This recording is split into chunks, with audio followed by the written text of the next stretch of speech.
Aloha, welcome to this week's video. So this week I'm going to be making a leo mano. This is a Hawaiian weapon. I haven't made one of these in a while and I really wanted to make one, and so I'm going to be making one out of this beautiful piece of koa here. I picked this piece of koa just because I really liked the figure and the contrast and the color change from the heartwood down to the edge wood. It just had a lot of different character to it and I was really excited. The design for this leo mano is going to be fairly simple and a little bit more traditional. So the leo mano paddle, there's a few different styles, but this design pattern here is one that's not uncommon. The blade of the leo mano, so a leo mano is more of a knife than a paddle or a club. It's used for slashing, and in close quarters it could also be used for grappling, and then the back end there could also be used for striking, but slashing and grappling was a good use for it because it gave some leverage on the back end. So after I have the basic design sketched out, I'm going to go ahead and cut it out on my bandsaw. I did finally swap out the blade on the bandsaw, so I have the I think this is a 1/4 inch blade that I have on here. Previously it was the 1.25 inch resaw blade that I had on there for ages. It takes me about 20-30 minutes to swap out the blade, just because I need to make sure that, you know, all of the guides are in the correct place and so on and so forth. Once I have it cut out, I'm going to be shaping it now. I'm just going to do a rough shape at first and then slowly bring it in. One thing that you'll notice on the blade of the paddle, the two edges, I work my way up from the edge to the spine. The reason why I do that is because the overall shape of this leo mano is a diamond shape, and so the edges are thin, the blades are thin, and then they get thicker towards the spine. It helps reduce weight and give it a stronger structure. Now you can see the grain goes lengthways, so it's a pretty stout piece anyway. The chances of breaking this are pretty small, but having that dimension helps reduce weight, and as well as making it easier to swing and to slash. This back end here, I'm shaping it just a little bit, just so I can keep track of that section where it transfers from the handle to the end there. The design there, I've done a few different designs in the past. Recently I've really liked that style design. It's a little bit more traditional style design. I might make one in the future that's one of my designs, but it's slightly different. But for this one I wanted to stick a little bit more traditional and a little bit more simple. One of the things that Hawaiian weapons had a lot of is they would leave the wood. And what I mean by that is there wasn't a whole lot of intricate designs. They would let the wood tell its own story. And the artist would embed his or her mana into the wood as they were making it, but then the wood itself would tell its own story, and it had that power to it. There was a lot of fine detail in Hawaii as well, but it wasn't uncommon for a piece like this to not have too much engravings and carvings in it.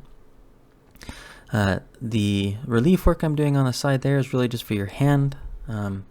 That's so that your hand can fit up snug on the transfer between the paddle and the handle, and it gives you a really nice handle so that you can, when you slice, you can index. You know where you're slicing, where the blade is going. Gives you really good control. I'm sanding down right now with just 120.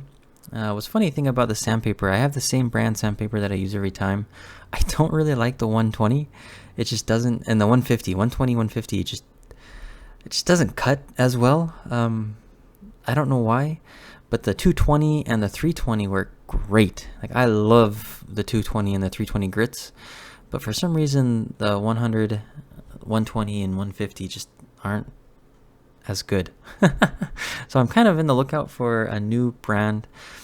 This is just I think it's the DeWalt brand, I can't remember, but so I'm kind of looking for a new brand for those lower grits. I'll probably keep the 220 and 320s, the higher grits, because it does bite really good. It has a good cut and it lasts a good long time. I still had a lot of material to move here, so I'm very carefully using my angle grinder to remove that. I don't want to damage or change the shape of that transition. And then once I got it down to a good spot, I'm going to go ahead and clean it up with my chisel. The chisel that I'm going to be using for this is just a is it a 3/4 that I used? No, it's 5/8. 5/8 inch chisel. And I'm just cleaning up this edge work here. I just want it to be a little bit more smooth, a little bit more clean, so that the transition just has a better feel to it. The wood on this piece was kind of challenging to work with, because it's so that lighter koa is a lot lighter. What I mean by that is the darker koa was really hard, almost like it was a denser, harder koa.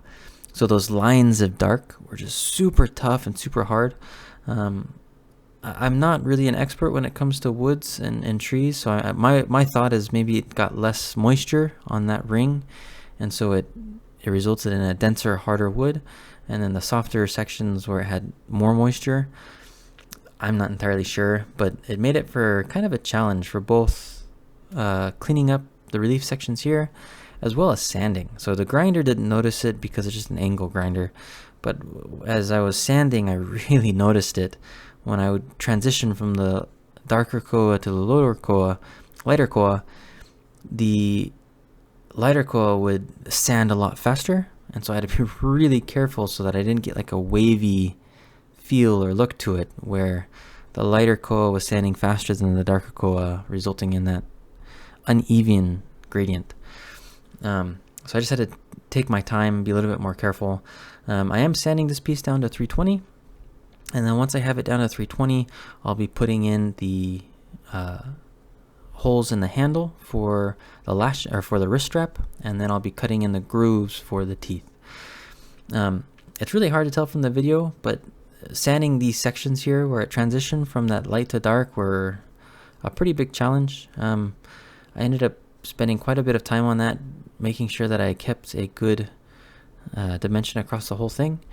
And then the sandpaper, again, I went from 120 to 150 to 220, and then 320. And then at 320 is when I put in the wrist strap hole here. I started doing something a little bit different with this hole. I used to drill it all the way through, and you'd have to be really careful to make sure that it's at the same spot on entry as on exit. What I started doing a few months ago is meeting in the middle. So I would start drilling on one side and then start drilling on the other side, and then just meet in the middle, and it ended up working way better. So I get a very, very, very accurate placement of the hole on both sides. You can't really tell it from here because I'm not looking down inside of there, but they don't actually align perfectly inside. I cleaned that up, but that's why I did it that way. If I had gone all the way through, there's a good chance that on one side the hole would be misaligned compared to the other side. And then to put in the grooves, I use just my Dremel with this tungsten carbide bit. Again, I mentioned this before, but I pull the bit across the wood, and by doing so, it makes it a lot easier for me to create a straight line. So I'm holding the piece with one hand and then pulling the bit across with the other. And then, like with all my pieces, I'm gluing the teeth in, but the glue is not what actually holds the teeth, it's the lashing. The glue just is a light set that makes it easier for me to drill in the holes in the teeth and then lash it. It's just a 5-minute epoxy, and then I mix it with koa wood, koa shavings from the piece I'm working on, and that way it kind of blends in with the wood a little bit better. I definitely don't fill the groove with epoxy. It's just a light layer down at the bottom and on the walls that makes it so that the teeth stick, and that way when I go to drill out the teeth, it's a little bit easier to drill them out, it's a little bit easier to lash. I let that sit overnight, so just make sure it's nice and set. And now I'm going to tap in the holes for where the lashing is going to go on both the teeth and on the paddle side, the blade section of the Leo Mano. This is a trick I started doing a long time ago, years ago.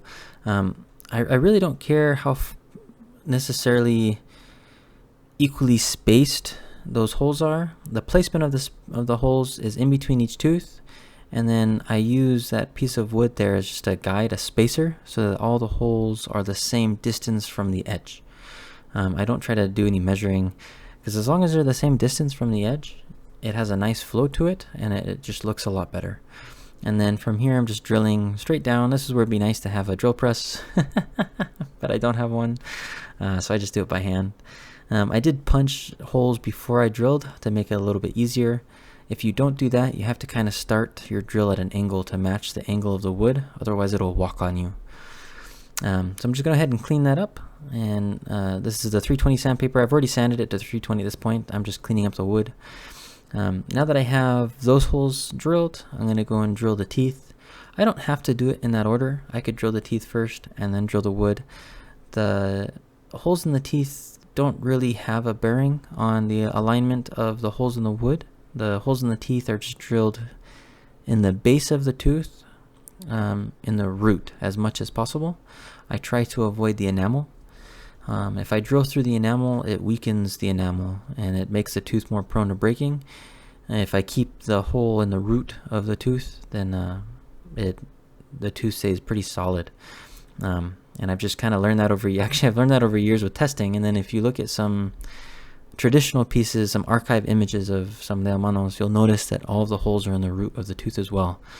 So they definitely figured out the same thing. Or more accurately, I figured out the same thing that they had figured out. They figured it out way before I did. So here I'm just cleaning up the spillover epoxy and getting it ready for oiling. So this is the end of the video actually. I have to let it sit here for a day, let it dry, day and a half, and then I'm going to lash and test it. I'm excited to test with this piece.